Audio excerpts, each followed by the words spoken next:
Good Monday morning. I'm Sarah Strackhouse with Real News Communications Network. Thanks so much for waking up with us for Real News Monday morning, where we'll give you a recap of what you need to know for the week ahead of you.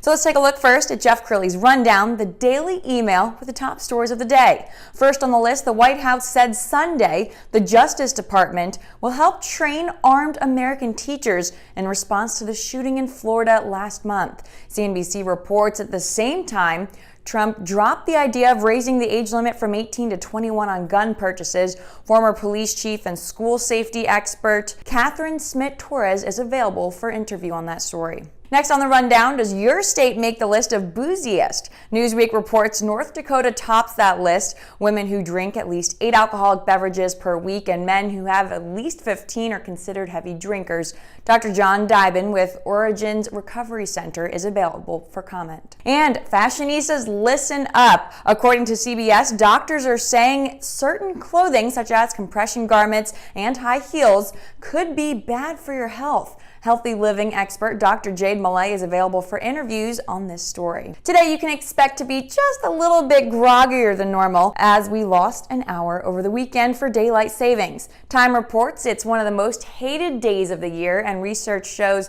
there's often a lost productivity until you get better adjusted. So maybe just have that extra cup of coffee in the morning.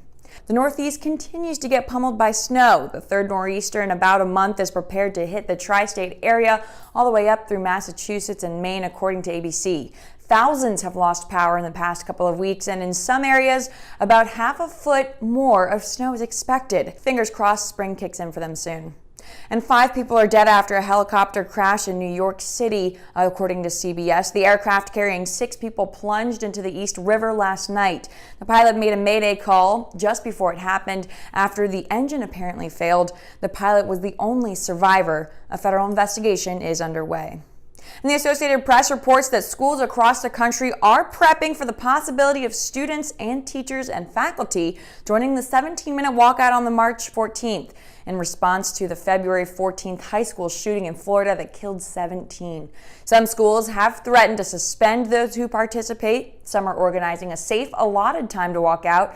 Others are deciding to remember those who have died in a different way by speaking kindly to 17 people they otherwise wouldn't have. And some of the top stories from last week that we are still talking about. President Trump officially imposed the tariffs on aluminum and steel. That's excluding Canada and Mexico for now. Some say it's great because it makes us more self-sufficient and creates thousands of jobs right here in America. But others say that it's not so great because it could also cost thousands of jobs. A CNN report says many companies who outsource their materials may not be able to now because of that cost. The jobs report came out Friday. CNN reports 313,000 jobs were created just for the month of February, with the unemployment rate staying just about 4%, which is the lowest in 17 years. The report also says wages went up 2.6% since last year. Another hot topic in politics. Last week, President Trump agreed to meet with Kim Jong-un sometime in May. It's the first time a current U.S. president has met with a North Korean leader. And here in Dallas, Monday, we kicked off our 4-week series with author and relationship expert Donna Arp-Weitzman live. She sat down with us and will do so in her second live next Monday, dissecting her most recent book, The Wind Blew Innocent, that takes us through her humble beginnings in West Texas that may not have been so innocent, all the way up to her life as a single mother, remarried, international business CEO, and a DFW city mayor. Ransom notes and try to kidnap one of our family for ransom money. And my grandfather wouldn't pay them. But the wind actually helped that too, because it got worse and worse. It was really about a year that they were threatening us, coming onto the ranch, blowing up things, killed some of my grandfather's cattle. And finally, they blew up the mailbox. And when they did, we couldn't get any help from the local police, the sheriff's department of the county. It was just, that was a big crime for there. And we finally got, when they blew up the mailbox, the FBI came in. We also talked to Donna about the pitfalls and positives of dating apps, as well as a push to help one DFW bachelor find love. Swipe right, swipe left. They've become common terms and sounds in the dating world, especially when it comes to dating apps. Benefits is you get your name out there, you get yourself out there, you have a lot more contacts. It's hard to meet people today.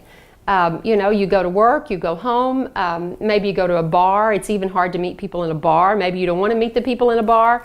But it's not all right swipes when it comes to these apps. One of the pitfalls is there's 2,500 dating apps. So how do you decide which one you're going to use? Try to find a dating app that fits your interest and your lifestyle. I like to go up and meet people the old-fashioned way, like get to talk with them. And this whole dependency on online and apps, it doesn't really work for me that way. Richard Meister says he's been blessed in his life to be born into a good family, gone to some of the top schools in the nation, and found success in his professional life. But something's been lacking. My partner in crime. He's joined The League, a dating app focused on screening their applicants, but he says he's still searching. I think intelligence, sense of humor, someone who's got goals. Well, Rich is kind of picky. And he should be.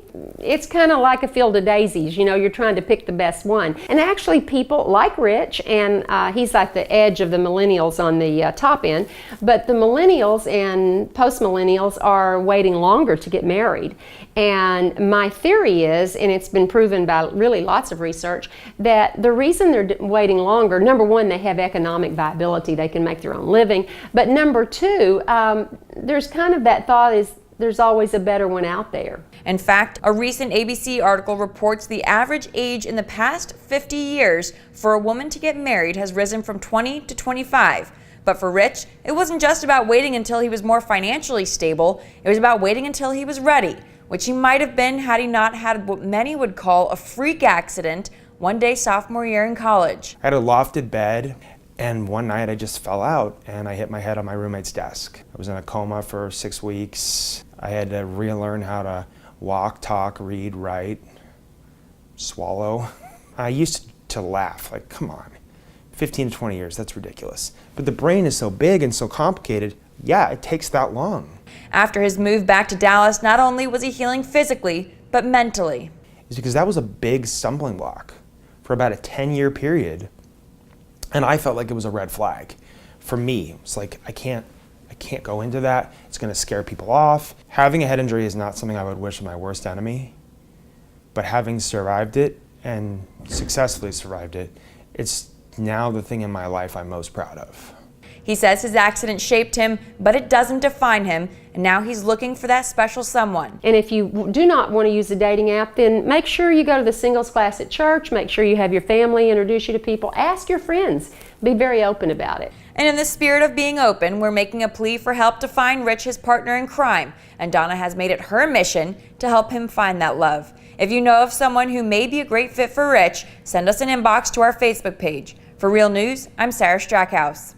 And Wednesday, we posted a tease for a story coming up tomorrow at 9 a.m. about a woman's recovery after her husband shot her 3 times and then turned the gun on himself. He shot me 3 times with a .45 caliber and then put the gun in his mouth and killed himself. This is just one of those stories where you really can't help but get emotionally invested, just hearing Stephanie tell her story and all that goes with it. Our then 6-year-old daughter ran down the hallway, found my cell phone, stepped over her father's body, and brought me the cell phone to call 911. I had 1/3 of my blood left in my body when I went into surgery. I was very, very defeated. At one point, I knew that I had to set an example for my kids. They had a whole life ahead of them. It just makes you realize what kind of recovery is next and think about that next step, not only physically, but mentally as well for her and her entire family. Well, I think first off, we need to realize that mental health is a big deal. 1 out of 5 Americans have a mental health problem. And depression is the world's largest disability cause. Someone great that we talked to is Lee Richardson, who is the Brain Performance Center founder and clinical director. And we talked to her a little bit about some advice on ways to cope and move forward, as well as some signs to look out for, because Stephanie will be the first to tell you that it happens more often than we think.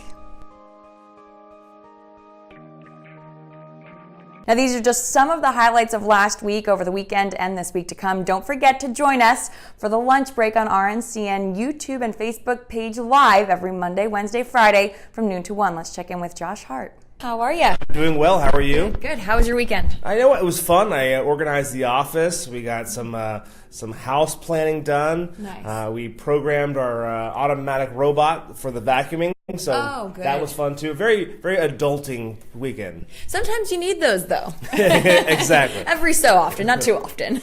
So what are we looking at podcast this week? So again, we have Real News Talk. It's the breakfast show, and the lunchtime show. It happens every Monday, Wednesday, and Friday from 12 to 1. So today, the trending topics, and again, every show is about what's being talked about around the water cooler. So today we're doing Did OJ Confess? There was the Fox show that aired last night, and there are rumors that he confessed to the murder of his ex-wife. Right. So that's on the docket for today. Also, we're going to talk about some students that took a piñata to a party and they beat it with baseball bats. Normally, not a big problem, except for the piñata was Donald Trump.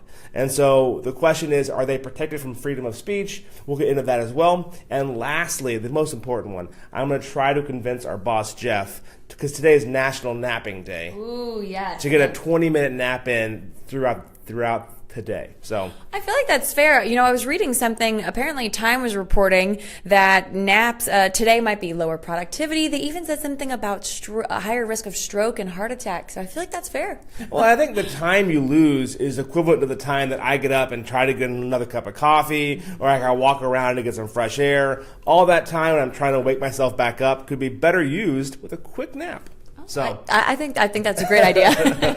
So anything else that you think people might have missed last week that they should kind of catch an eye on? Sure, you're going to want to hop over to the RNCN, so it's the realnewscn.com page, and we have tons of new stuff. We have 2 shows that got added last week. One of them is Dr. Melissa, and she is a holistic dentist who talks about everything from dating to a holistic lifestyle. She, much like her own personality, is kind of all over the map, and it's phenomenal to hear. And then we have Judge Birmingham, who starts this week, has a show all about judging and about the law and those kind of things. So it's really cool. A lot of great stuff. All that's going to be at realnewscn.com. All right, awesome. And one more time, people can jump into Real News Talk, the lunch hour, the lunch break from 12 to 1 is when we'll be here at the Lincoln Center, and it's live broadcasting, right? It's a live broadcast show on Facebook, on Twitter, and on YouTube. So feel free to hop on any one of those that you prefer and comment. We'll comment back. You can always email us as well. You can email me at joshhart@realnewspr.com if you have any questions or comments. We'd love to hear from you. All right. Well, awesome. Josh, thanks so much for joining us. Thank you, Sarah. Thanks again so much for waking up with us. We'll see you back here next Monday morning.